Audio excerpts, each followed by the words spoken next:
Hey everybody, HomeSliceHenry here, and as of today, I was able to TM off frustration from my Shadow Shiny Ursaring.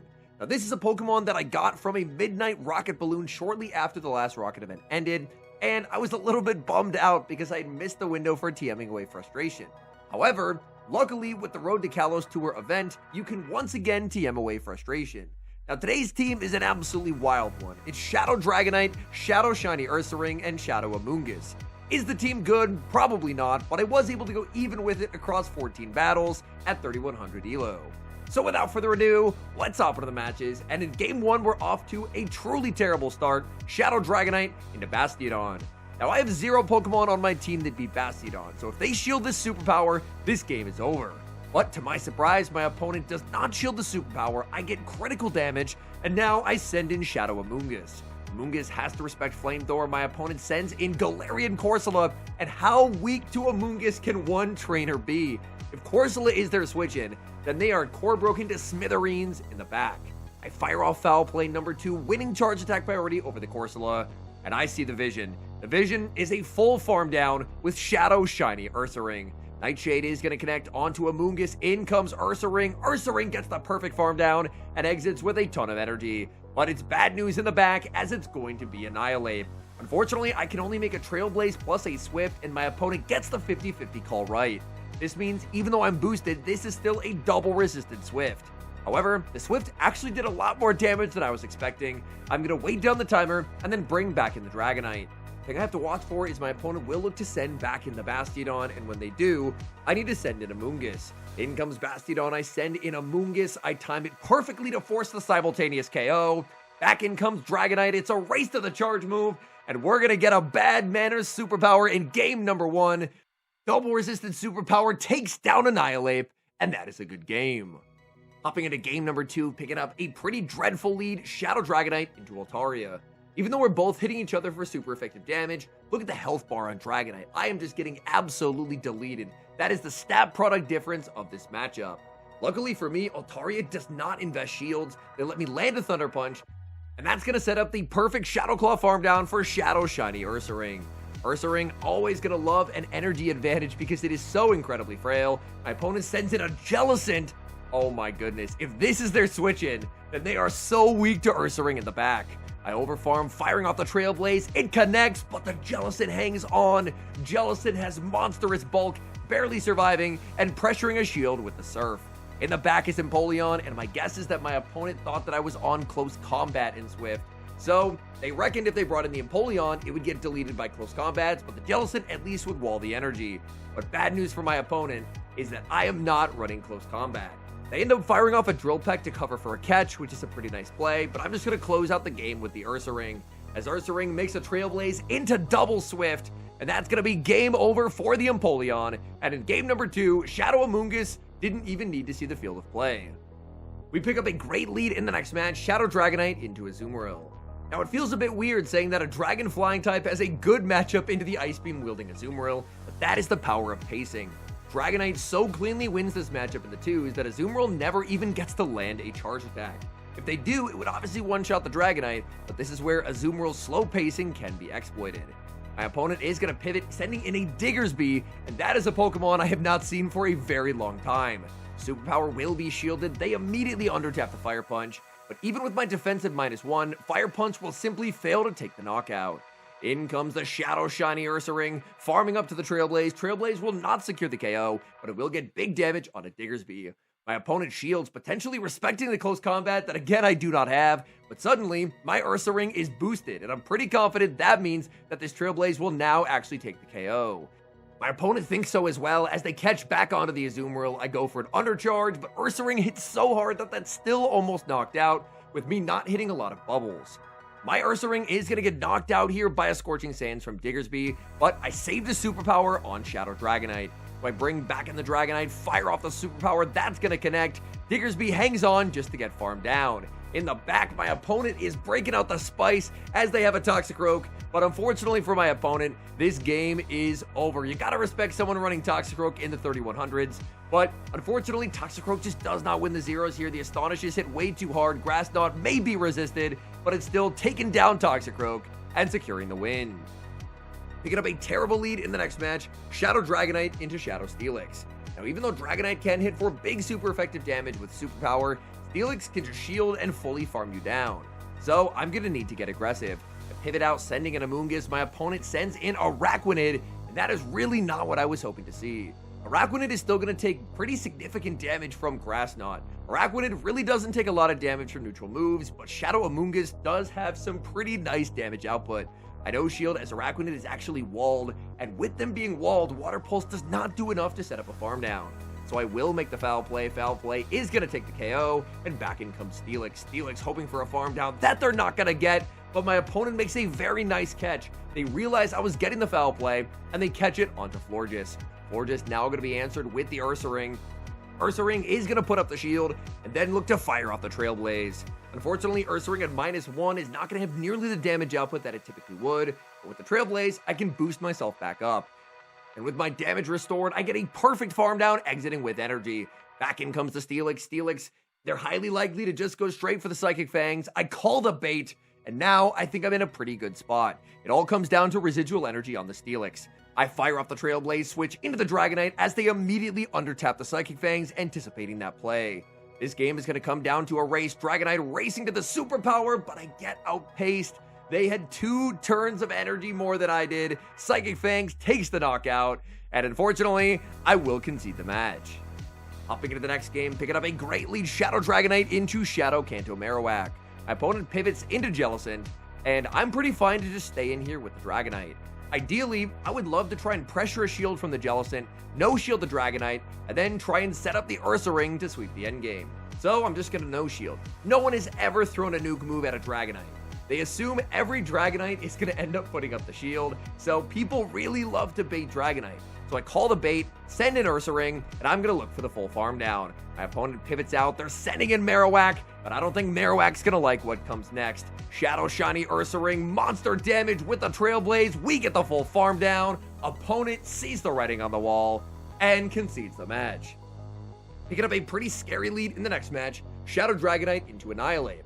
Now you might say, Henry, you have a flying type into a fighting type. How could this be a scary matchup? Well, Annihilate's boosted counters do so much damage that I believe that they're going to be able to counter me down in the 2 shield and actually win this matchup. So, if I want to preserve my Dragonite, I'm going to have to get creative. I know they're only 1 off the Rage Fist, so I fire off the Thunder Punch, do 1 Dragon Breath, switch and get a catch onto Ursaring. I should have got a sneak there, but unfortunately it looks like I did not, and that's actually going to cost me as Annihilate counters down. I sacrificed the entire Ursaring just to try and set up Shadow Amoonguss to sweep. Timer hits 0, in comes Amoonguss, they send in Carbink, and then reveal they have a Leafage Lurantis. So I am in prime position to close out this game. I double resist Leaf Blade, I single resist Superpower, they go for the harder hitting Superpower, but now they're debuffed. I pivot out, sending in the Dragonite, just to force them to fire off energy, because I'm pretty sure that Carbink is going to get knocked out by the back-to-back Grass Knots. I just need to get there.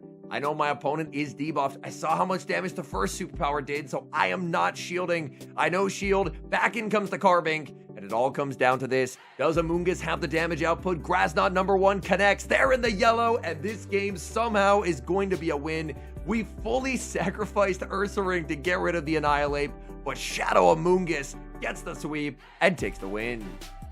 We've got a fun opponent in the next match as I'm battling against fellow YouTuber K-Pine. This is arguably a very good lead for Dragonite.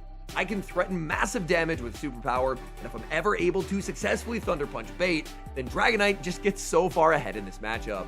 Dragonite shields up the Rock Tomb, now going to be at -1, but I've already done enough damage that I will be able to secure the KO. They try and go for a catch onto Annihilate, but I get to save my energy and send in Shadow Amoonguss. Shadow Amoonguss, no shields, Ice Punch lands, and it looks like I'll actually get countered down.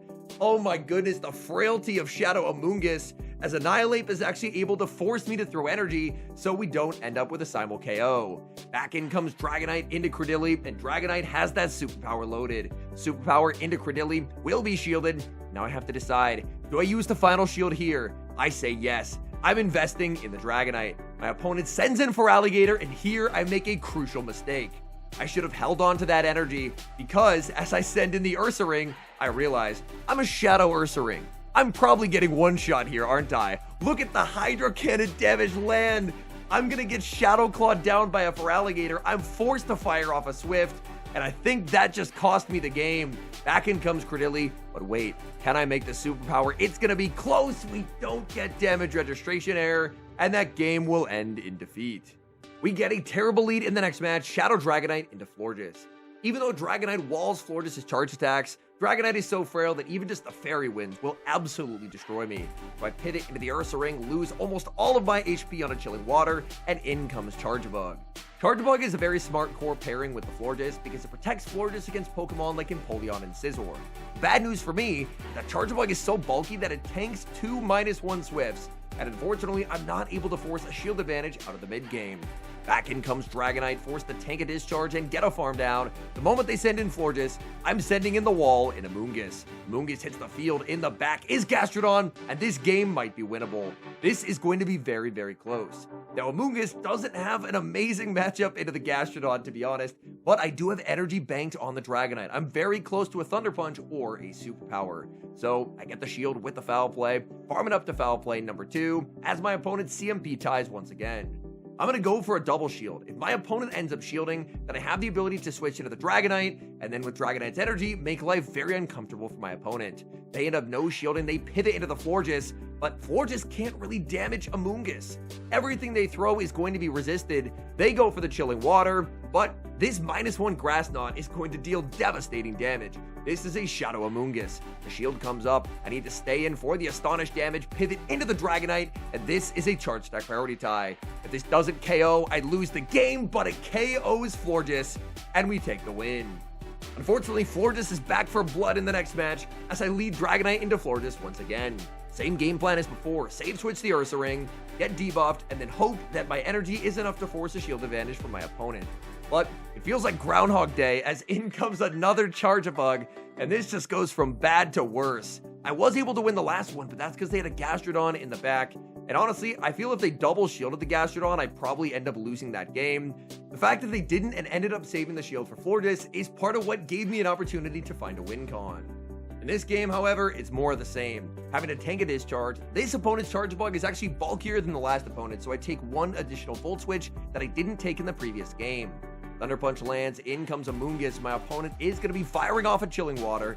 I have to hope. I'm going to be debuffed. I need Amoonguss to have a big type advantage to win this game, and it's not to be. It's Licky Licky in the back. Licky Licky beats this entire team. Wigglytuff beats this entire team. It's part of why at the start I mentioned this is not a good team. This is a team that I just built for fun because I wanted to run kind of a fun, spicier team with the Shadow Ursaring because we're at the end of a season. ELO doesn't matter anyway. But unfortunately, even if I was at full power, there's just no way out of this Lickitung matchup. So I'm going to save everyone time and resign the match. We get a bit of a surprise in the next match. Shadow Dragonite into Lantern. My opponent save switches into Florges, and Florges gets sent to prison as it meets its absolute hardest counter in Amoonguss. Florges, whatever charge attack it's running, is going to be resisted by the Grass Poison typing of Amoonguss. Amoonguss lands the Grass Knot. That's devastating damage even at -1. The Amoonguss is going to get a full farm down. I'm expecting that this could be double fairy, and if it is, I'm going to pivot out and save the Amoonguss. So I get aggressive, pivoting into the Dragonite. My opponent stays on the field with Lantern. I don't want to debuff myself, so I will just go for the Thunder Punch. Thunder Punch is going to be no-shielded by the Lantern. Lantern banks energy, and my instincts were correct, as the final Pokemon is revealed to be Clefable. Clefable is a very scary Pokemon, as if I'm not careful, I definitely could get swept by Clefable's Meteor Mash spam. Thunder Punch after Thunder Punch comes out from the Dragonite. I'm able to save the Dragonite at the last second. My switch timer comes up, and I snipe them down with the Grass Knot. That forces my opponent's final shield. I'm more than happy just to save 2 shields for the Shadow Shiny Ursaring. I will wait down my switch timer though, in case for some reason I need a catch later on in the game. Timer hits 0. In comes Ursaring, and now we have a game on our hands. My opponent will be spamming out Meteor Mashes left and right. Even if my opponent ends up getting a catch here, I should be okay, but they don't. They end up staying on the field. Swift will take the knockout, and back in comes the Lantern. Lantern does have a lot of stored energy, but Water Gun is a very slow charging move. They need a second Surf, and they just simply cannot get there. Ursaring standing strong, taking the knockout onto Lantern, and securing the win. Hopping to the final match, leading Shadow Dragonite into Shadow Kanto Ninetales. Honestly, this is not as good of a lead as one might think. My opponent safe switches into Jellicent, and this is really good for me. I can fire off Thunder Punch, grab a shield, and then make life very awkward for my opponent. But they end up no shielding. They can only get one move, so I catch the Shadow Ball onto the Ursaring where it's double resisted. But my opponent read the catch, they threw the Surf, and just like that, I lose 80% of an Ursaring instantly. That is a critical error from me, and this is going to get punished by a monster Ninetales farm down. The Ninetales exits absolutely loaded on energy, and I am in a massive amount of trouble. I have to call that it's not an overheat. I no shield Weather Ball lands. I'm now deep into the red HP, and at this point, I'm basically conceding the fact that I've lost this game. My opponent throwing the Surf just completely tore my plans to smithereens. I'm forced to shield the Amoonguss as my opponent will spam Weather Ball after Weather Ball after Weather Ball. I don't know if they're already at the back-to-back. If they are, I lose this game. I undertap the Foul Play, and it appears they are not. Thank goodness. Foul Play is going to land. Down goes the Ninetales in the back. They have Go-Goat, and that's about the only Pokemon I could have beat besides the Florges in the end game. My opponent concedes the match, and I am very grateful that their final Pokemon was a Go-Goat. All in all, I did have a lot of fun with this team. As I mentioned at the start, this is absolutely not a team for climbing whatsoever. When it comes to climbing teams, you're going to want some bulk on your team, and this team has bulk absolutely nowhere. Even Amoonguss, which is normally a pretty bulky Pokemon, when you're running the Shadow version of it, it really does not take hits particularly well, like in the endgame against the Gastrodon, where Mud Slaps were absolutely destroying me. Mud Slaps looked super effective, even though I'm a Grass Poison type. So this is definitely a team that I would not recommend others try. I was barely able to squeak even, going 7-7 across the 14 battles that I played, and that was with several wins. I honestly feel like I got really lucky with what my opponents had in the back, like the endgame where the trainer had a Go-Goat, where they had a Toxicroak in the endgame. It felt like even in games where I had very favorable alignment, this team required very surgical precision, because if I made even the smallest error, like in the final game where I ended up trying to catch a Shadow Ball onto my Ursaring, they ended up throwing the Surf, and then I lost like 80% of an Ursaring instantly and almost lost the game from a huge Kanto Ninetales farm down. It really feels like the margin for error on a team like this is basically zero, where I had to play incredibly precisely, and there were quite a few games where unfortunately I was able to make it close, but close doesn't really matter if the game doesn't end in a win. But I did end up having a lot of fun with the Ursaring.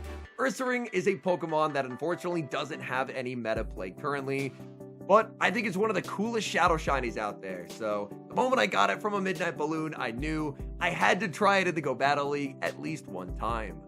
Anyways, thank you guys so much for watching. If you enjoyed watching today's video, please do help support the channel by leaving a like on the video and subscribe to the channel if you have not.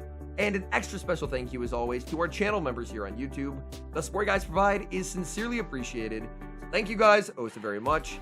And until next time, I've been HomeSliceHenry.